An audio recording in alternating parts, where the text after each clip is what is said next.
আজ ছিল পিসির ছেলের বৌভাতের অনুষ্ঠান এবং মেনুতে ছিল মশলা কুলচা, ডাল মাখনি, যেটি ছিল খুব সুস্বাদু, ছিল স্যালাড, গাজর, পেঁয়াজ, শসা।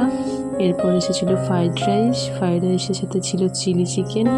আর আমার ফ্রাইড রাইসের সাথে চিলি চিকেনের কম্বোটা খুব সুন্দর লাগে, অসাধারণ লাগে, যেটা আমি আরও একবার চেয়ে নিয়েছিলাম।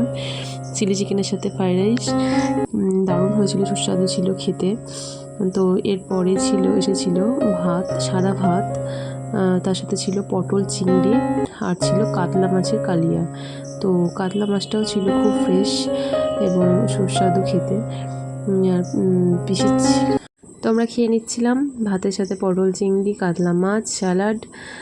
বেশ ভালো লেগেছে খেতে, রান্নাবান্না খুব সুন্দর হয়েছে, খুব সুস্বাদু। মেনুগুলোও ছিল খুব সুন্দর, মন পছন্দ।